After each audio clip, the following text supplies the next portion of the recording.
আসসালামু আলাইকুম sir. Sir আমি তো এই যে মাত্র বাসায় আসলাম স্যার। হ্যাঁ হ্যাঁ, ওই যে আমি ট্রেনিং শেষ করে এই যে আজকে মাত্র বাসায় আসলাম স্যার। আচ্ছা ঠিক আছে স্যার, আমি বিকেলে দেখা করবো স্যার। Okay sir. না স্যার, কোনো সমস্যা নেই স্যার। জি স্যার, জি স্যার। আচ্ছা স্যার, আমি ফ্রেশ হয়ে ঘন্টাখানেকের মধ্যে আসতেছি স্যার। জি স্যার, আমি অফিসে এসে দেখা করবো স্যার। আচ্ছা স্যার। স্যার না না, কোনো সমস্যা নেই স্যার। আচ্ছা আচ্ছা, ওকে। ওকে স্যার, রাখলাম স্যার। আসসালামু আলাইকুম স্যার। আসসালামু আলাইকুম। উফ কি গরম, একদম না। এই কাজের মেয়েটা কোথায় রে? এই সকিনা, কোথায় তুই? জি সাহেব, আপনি এতদিন পর আসছেন, দাঁড়ান আমি আসতেছি। এদিকে এক গ্লাস পানি নিয়ে আয়। আসসালামু আলাইকুম সাহেব, ভালো আছেন নি? ওয়ালাইকুম আসসালাম, এই না। ভালো আছি। কি অবস্থা? এই তো ভালো, স্যার নেন পানি খান। Thank you. আচ্ছা বাবাকে ডাকো তো, তাড়াতাড়ি বাবাকে ডাকো। আচ্ছা ঠিক আছে। আব্বা, আব্বা। বাবা, তুমি আসছো বাবা? বাবা কি অবস্থা, ভালো আছেন বাবা? হ্যাঁ বাবা, ভালো আছি। বাবা বসেন বসেন, বাবা আপনার সাথে কথা আছে, বসেন। বাবা শরীর স্বাস্থ্য ভালো আছে তো? হ্যাঁ ভালো আছি। বাবা ওই যে ট্রেনিং শেষ করে আসলাম আর কি, এখন একটু কথা বলতাম আপনার সাথে। এই কাজের মেয়ে কোথায়? এদিকে আয় তো। জি সাহেব, আর কিছু লাগবে? এদিকে আসো, তুমি এদিকে আসো। তোমরা থাকো কোথায়? আমাকে একটা বার ফোন করেছিলে এই পর্যন্ত? বাসায় কি হচ্ছে না হচ্ছে কোনো কিছু আমাকে জানিয়েছো? বাবাকে কি বলবো, বাবা তো বয়স্ক মানুষ। তুমি এক কাজ করো, দরজা ভালো করে বন্ধ করো, যেন ঘর থেকে কেউ বের হতে না পারে। যাও। আচ্ছা বাবা, একটা কথা বলেন তো। বাবা, কি হয়েছে বাবা? কোনো সমস্যা হয়েছে? বাবা সমস্যা হয়েছে তুমি বলতেছো, সমস্যা হয়েছে কি? সমস্যা হয়নি সেটাই বলো। বাবা আজকে আমার মা নেই, মা মারা গেছে। কত কষ্ট করে লেখাপড়া করছি, চাকরিটা নিলাম, এখন চাকরিতে চলে গেছি। এদিকে বাসায় কে আসতেছে কে চলে যাচ্ছে, তুমি কি কিছু খেয়াল রাখো বাবা? তুমি অন্তত মুরব্বী মানুষ হিসাবে, বয়স্ক মানুষ হিসাবে বাসার একজন খুঁটি, কিন্তু তুমি কি কোনো কিছু খেয়াল রাখো বাবা? বাসায় কে আসে কে যায়? কেন বাবা, কি হয়েছে? আমার শরীরটা একটু অসুস্থ তো, তাই শুয়েছিলাম। বাবা কি হয়েছে কি বলবো, আমার জীবনটা শেষ বাবা। বাবা ছেলের কথা কি বলবো, তারপরও বলতে হচ্ছে। চাকরি পেলাম, কিছুদিন পর বিয়ে করাইলা, বিয়েও করলাম। এখন হঠাৎ একটা ট্রেনিং পড়ে গেল, ট্রেনিং শেষ করে আসলাম, কিন্তু ঘরে এসে যে এই দৃশ্য দেখতে হবে বাবা, সেটা আমি কল্পনা করতে পারিনি বাবা। তোমার বৌমা ওই রুমে একটা ছেলে নিয়ে কি যে করতেছে, তুমি চোখে দেখলে বাবা তুমি বমি করে দিতে বাবা। আমি দেখেও না দেখার বান করে কোনো রকম এই রুমে এসে বসেছি। আমি ওই যে কাজের মেয়েকে বলছি দরজা বন্ধ করে দিতে, সে দরজা বন্ধ করে দিচ্ছে। সে ছেলেটা ঘরের মধ্যে আছে বাবা। তুমি কি এর বিচার করবা নাকি আমি করব? বাবা, কি বলছিস বাবা? ঘরের মধ্যে আরেকটা ছেলে? তুমি হয়তো বুঝতে পারো না কে আসে কে যাচ্ছে, কিন্তু কাজের মেয়েও তো আমাকে বলতে পারতো একটাবার। এই সকিনা, কয়ে দিঘায়। জি সাহেব। তোদেরকে কেন রাখছি বাসায়? এই কথা বলছিস না কেন? তোদেরকে কেন বাসায় রাখছি? বেতন দেয় না? মাস শেষে বেতন দেয় না? বাসায় একটা ছেলে আইসা ঢুকে বসে আছে আমার বেডরুমে আমার বউকে নিয়ে, মানে কি বলবো? তোদেরকে এসব নজরে আসে না? একটাবার কি জানাতে ইচ্ছা করেনি? এই যাদবের বাচ্চা, শুধু শুধু বেতন নেস। সাহেব, আমি আপনাকে জানাইতে চাইছি, কিন্তু ম্যাডামে আমার হুমকি দিছে।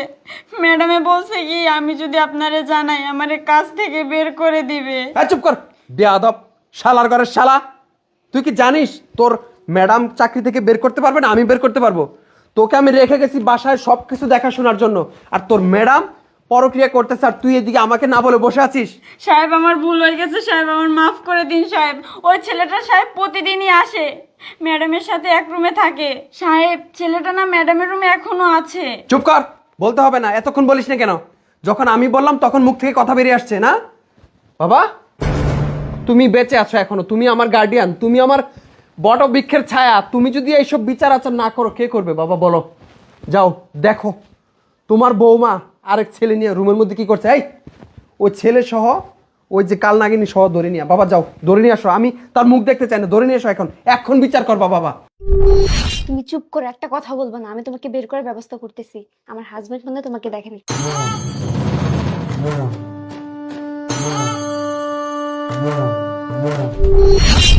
ম্যাডাম ম্যাডাম, সাহেব আসছে, সাহেব আপনাকে ড্রয়িং রুমে ডাকতেছে।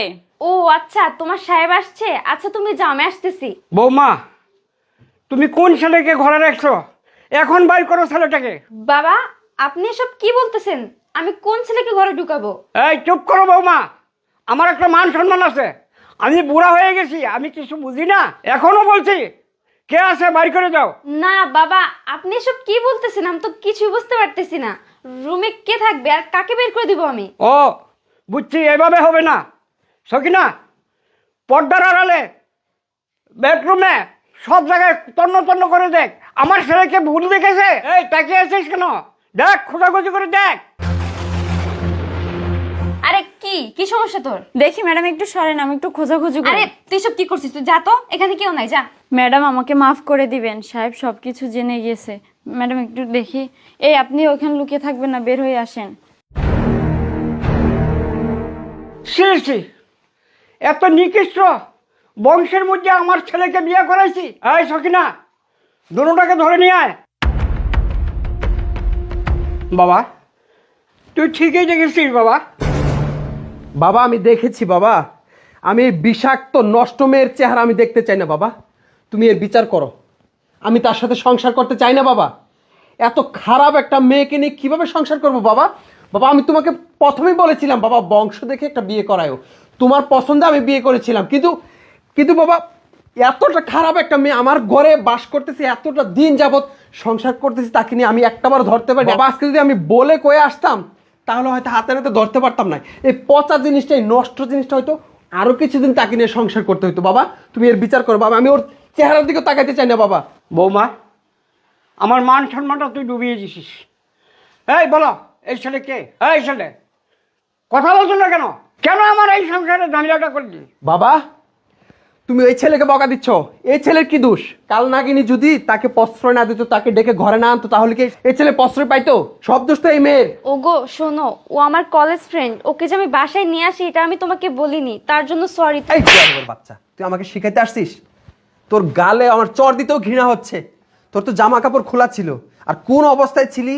আমি মোবাইলে কথা বলতেছিলাম নাকি কি করেছিলাম? আমি তো সব কিছু দেখছি, আমার তো কল আসেনি। আমি তো অভিনয় করতেছিলাম শুধু তোদের খেলা দেখার জন্য। তোরা কি ভেবেছিস আমি দেখিনি কিছুই?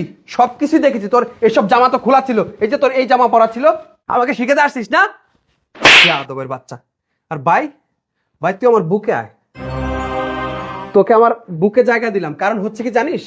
আজকে তুই না থাকলে এই কালনাগিনীর চরিত্রটা আমার কাছে ক্লিয়ার হতো না। বাবা বের করো ওকে। কি আরো সংসার করতে বলবা? যে বাবা আর একটু সংসার কর। আমি বাবা নিজ চোখে দেখেছি ওরা কি করছে না করছে। বাবা তুমি সিদ্ধান্ত নাও, টাকা পয়সা যা লাগে দিয়ে দিব, কিন্তু বিদায় করো, এই আপদ বিদায় করো। এই সকিনা, ওর কাপড় চোপড় কি আছে না আছে নিয়ে ও সহ এই তোর হাতে তুলে দিলাম, বের করে দে, বের করে দে। বাবা তুমি